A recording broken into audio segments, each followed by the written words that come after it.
So yeah, let's.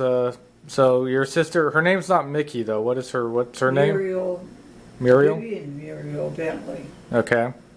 Well, why do you call her Mickey? For Muriel. Oh, okay. She went by Muriel, but it became Mickey. And I always wanted a nickname. I never had one. But anyway, she was born in 1906, I think, and I was born 20 years later. Okay. So she was an only child. She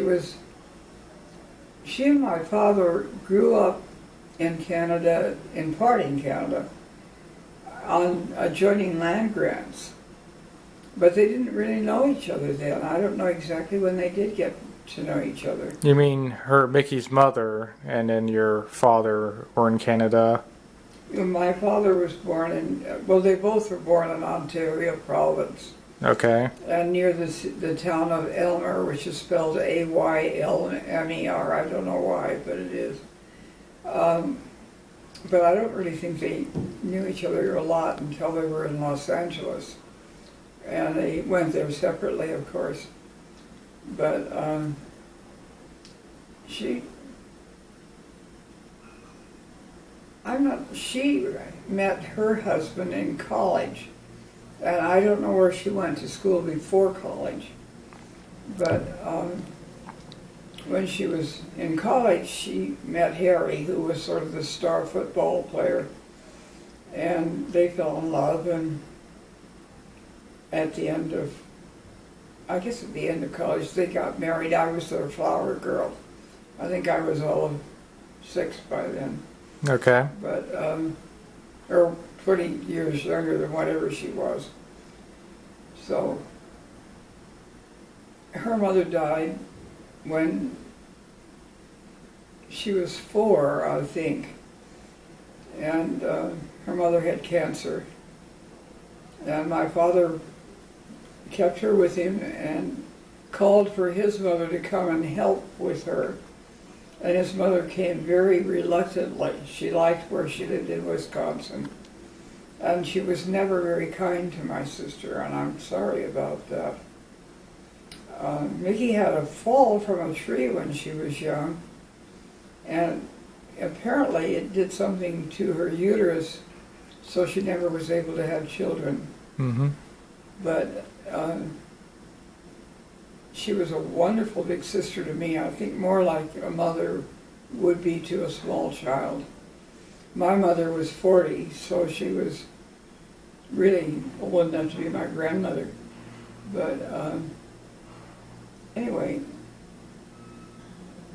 trying to think of when I was little, Mickey was just the wonder person of my life. I wanted to be with her more than anything else.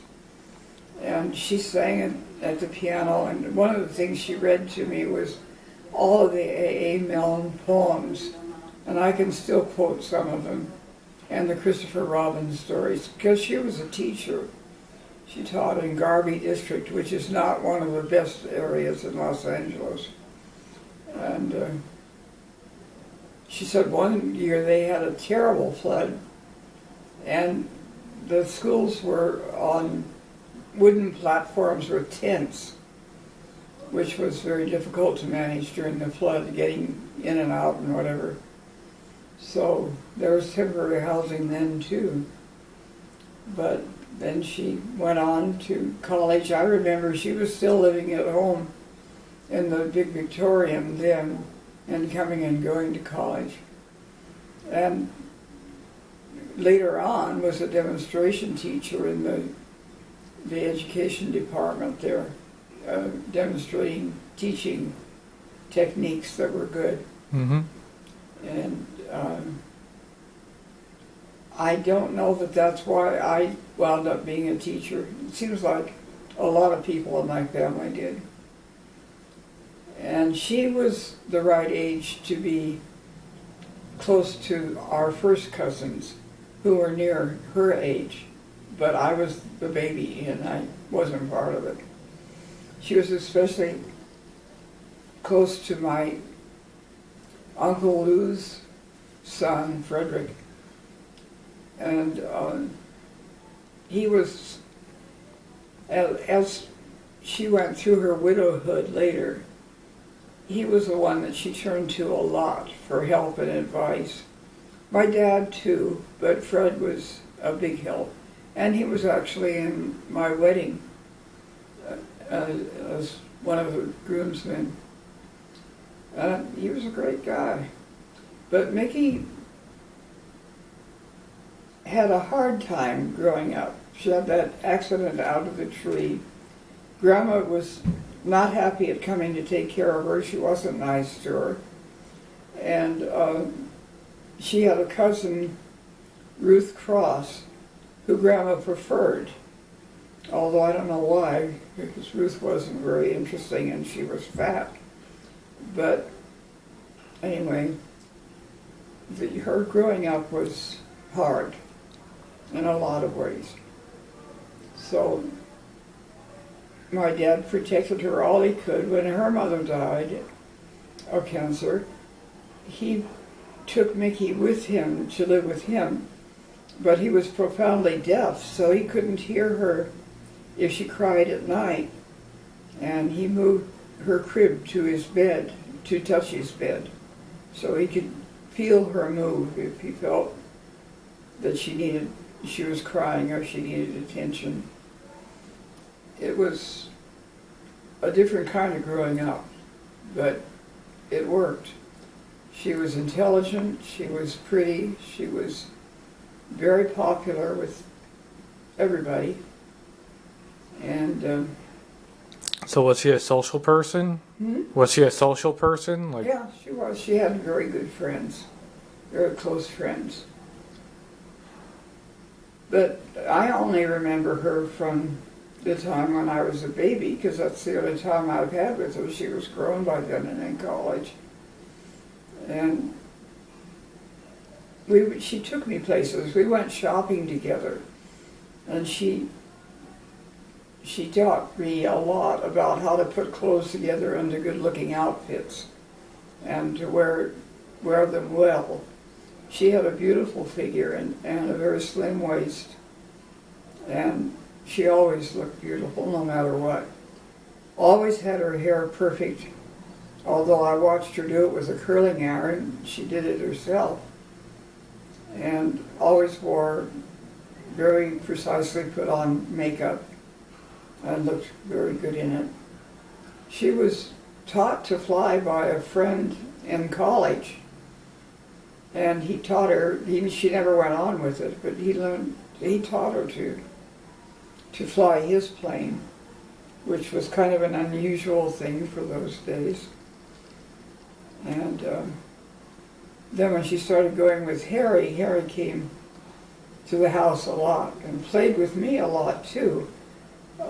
He'd swing me up, he's very tall, swing me up until my head touched the ceiling, and I loved it. But I have to stop for a minute. My thoughts are not coming well. Well, what kind of person was she? Like, what are her hobbies? What did she like to do? Like, you said that she liked to teach and she did reading, but like, what did she do for fun? Did she take you out to movies or anything like that? Well, fun for her was riding her bike a lot. Did you I ride with didn't her? do that. I No. was too young, but Okay. she did. And she learned to play golf. She loved golf. I never went with her for that. I was allowed to tag around my dad on the golf course, but I don't think they ever really played together. Did she get along well with your mother? Did she get along well with your mother? I think my mother was jealous of her. I don't know, but I think so. Although she was very good to my mother. Mm-hmm. When my mother had had a stroke and was really in bad shape, she was the one who took care of her. And then when it was time to find a home for mother, because she could do so few things, we went together. And this was some years after my babyhood. I guess I was grown by then. But we went to an awful lot of depressing places Mm-hmm. to try to find a place where we thought Mother would be happy. And we did find one where she was comfortable for a while, and then she wanted to stay home. So we found Macy, who took wonderful care of her for the rest of her life. Now, who was Macy? Hmm? Who was Macy? Macy was someone Mickey met somewhere, a nice woman, very nice woman.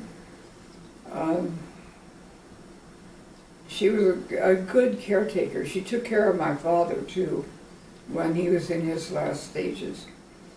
And she lived in an apartment a couple blocks over.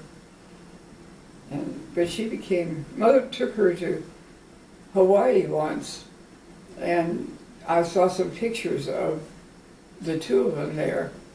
And my mother looked just miserably unhappy. I don't think she enjoyed that trip one bit. But I think Macy did. And Did you and Mickey ever travel anywhere? not really. Not really. I wish we could have. Did she take you anywhere in the state then? I mean, not like abroad, but like anywhere else in California? Well, she did more things like taking me to things that, as a mother would take a child, I think. She took me to the Ballet de Monte Carlo, which was a wonderful ballet group. Took me to a performance of that. Mm-hmm. Took me to things like that from time to time.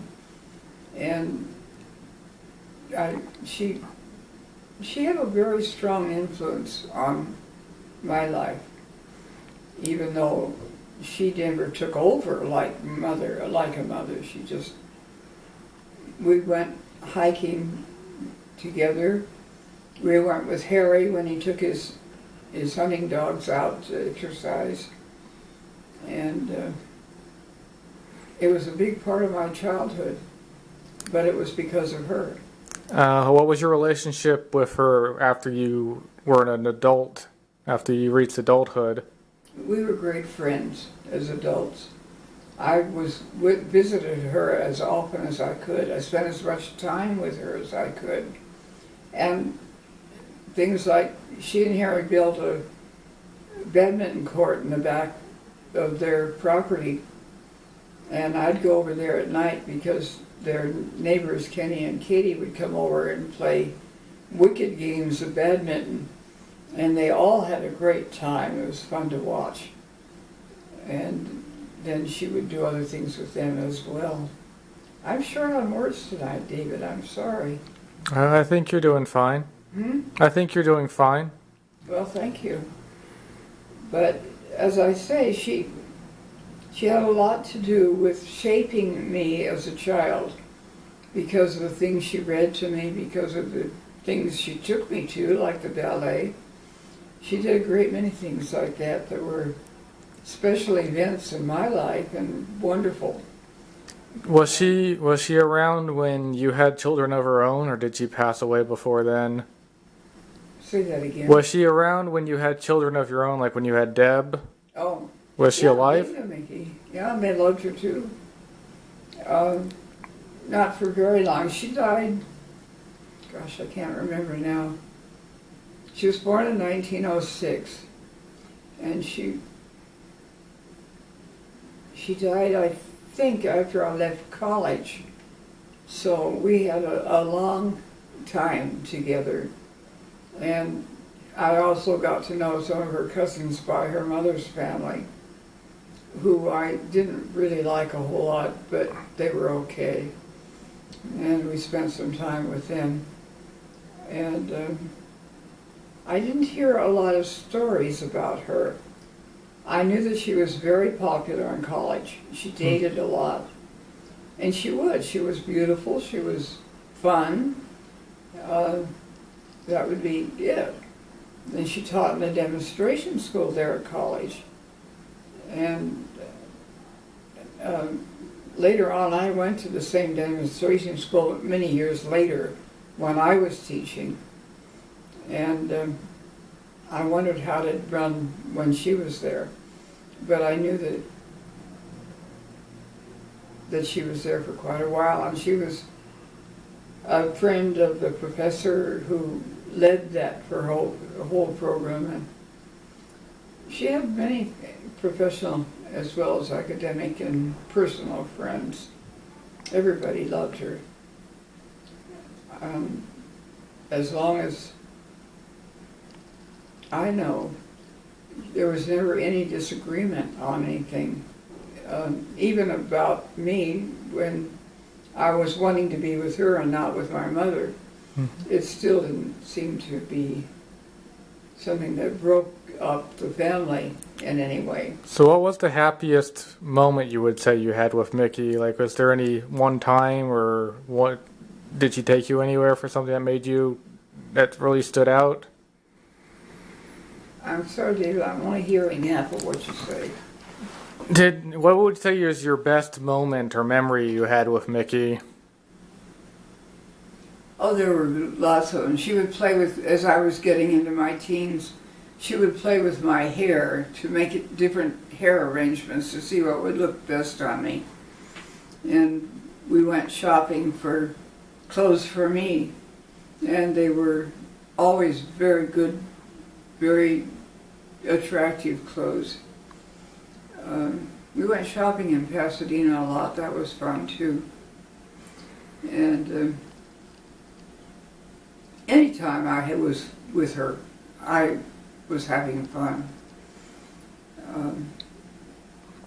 But she and Fred and Glenn, another cousin who was registrar of University of Colorado in Denver and lectured in economics, they grew up all together. Mm-hmm.